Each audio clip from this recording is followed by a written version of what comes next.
Bharatiya Janata party के जन आशीर्वाद यात्रा शुक्रवार को अलीराजपुर जिले के जोबट विधानसभा पहुंची, जहां पर भाजपा कार्यकर्ताओं ने यात्रा का भव्य स्वागत किया। जन आशीर्वाद यात्रा ने नगर के मुख्य मार्गों से होते हुए सभा स्थल पहुंची। यहां केंद्रीय मंत्री ज्योतिरादित्य सिंधिया ने जनसभा को संबोधित करते हुए प्रदेश की भाजपा सरकार की जनहितैषी योजनाओं का बखान किया। वहीं विपक्ष कांग्रेस पर जमकर बरसते नजर आए। उन्होंने कांग्रेस के कर्ज माफी योजना का जिक्र करते हुए कहा कि कांग्रेस ने किसानों के साथ छल किया। कांग्रेस की सरकार ने किसानों का 2-2 लाख रुपए कर्ज माफ करने का वादा किया था, लेकिन हुआ कुछ नहीं।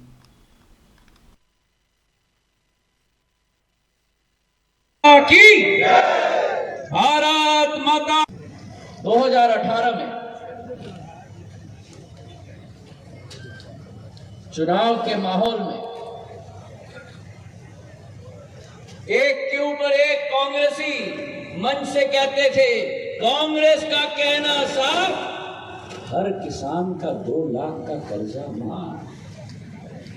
याद है कि नहीं? याद है कि नहीं? और कांग्रेस के राष्ट्रीय अध्यक्ष ऐसे ही मंच से बोलते थे, भैया चिंता मत करना, अगर 10 दिन में ऋण माफ नहीं हुआ तो मुख्यमंत्री को बदल देंगे। याद है कि नहीं? तो याद है तो लगाओ तारीख। अरे लगाओ तारीख।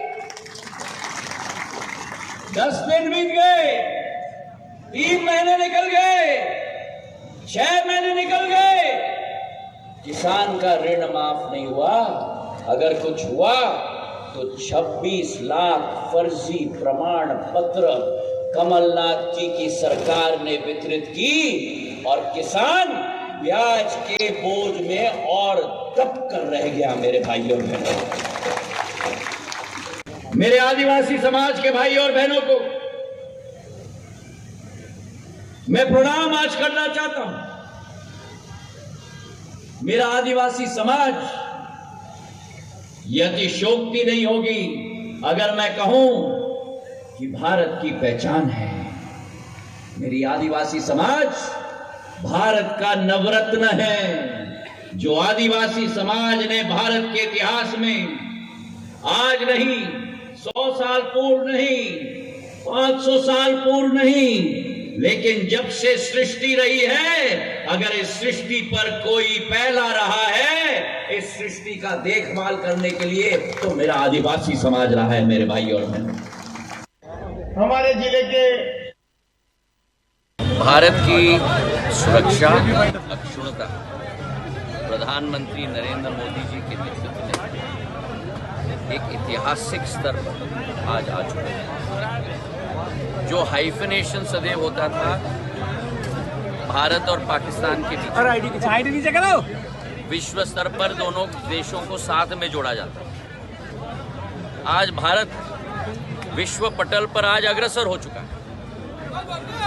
पाकिस्तान की स्थिति जो है सो है, पर भारत आगे निकल चुका है प्रधानमंत्री जी के नेतृत्व में। और इसका सबसे बेहतरीन संदेश जो इस हफ्ते में G20 का सेशन नई दिल्ली में आयोजित किया गया, जहां पूरे विश्व के नेता, प्रधानमंत्रीगण, राष्ट्रपतिगण, पूरे विश्व के एक साथ भारत में आए और एक साथ दिल्ली डिक्लेरेशन के आधार पर विश्व स्तर पर संदेश भेजा गया कि प्रधानमंत्री जी के नेतृत्व में ही ये संभव हो पाया है। तो भारत आज विश्व पटल पर अग्रसर हो चुका है। और केवल विश्व पटल पर नहीं, लेकिन यह अतिशयोक्ति नहीं होगी अगर मैं कहूं कि भारत का तिरंगा भारत में नहीं, भारत का तिरंगा विश्व में नहीं गड़ चुका। भारत का तिरंगा प्रधानमंत्री जी के नेतृत्व में आज चांद में भी गड़ चुका है। हर एक वर्ग के लिए योजना, हर एक नागरिक के लिए योजना, हर एक क्षेत्र की विकास और प्रगति।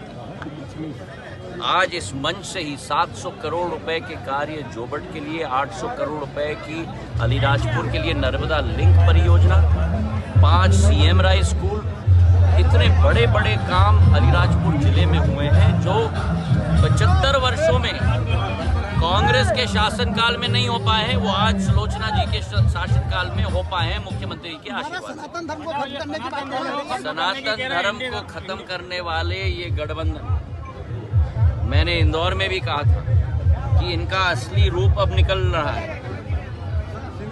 जिस देश में बापू इस देश के राष्ट्रपिता महात्मा गांधी जी सनातन धर्म का पालन करते थे, उस सनातन धर्म को नष्ट करने की बात ये घमंडिया गठबंधन कर रही है। इस घमंडिया गठबंधन को जवाब 140 करोड़ देश की जनता देगी। और क्या घमंडिया गठबंधन है ये? अगर इस गठबंधन का पूर्ण रूप आप देखो, उत्तर में एक ऐसा दल है जो ये चाहता है कि कश्मीर भारत का अभिन्न अंग न हो। दक्षिण में एक ऐसा दल है जो सनातन धर्म को नष्ट करना चाहता है। पूर्व में बिहार और उत्तर प्रदेश में, बिहार में वर्तमान का शासनकाल और उत्तर प्रदेश में पूर्व का शासनकाल तुष्टीकरण की योजना के आधार पर चल रही है। और मध्य प्रदेश में हमारे पूर्व मुख्यमंत्री दिग्विजय सिंह जी की क्या स्पष्टीकरण होती थी धर्म के प्रति और दूसरे के समाजों के प्रति, वो सब हमारे समक्ष है। ये इस घमंडिया गठबंधन का असली चेहरा है और इसका जवाब देश की जनता आने वाले चुनाव में। भारत की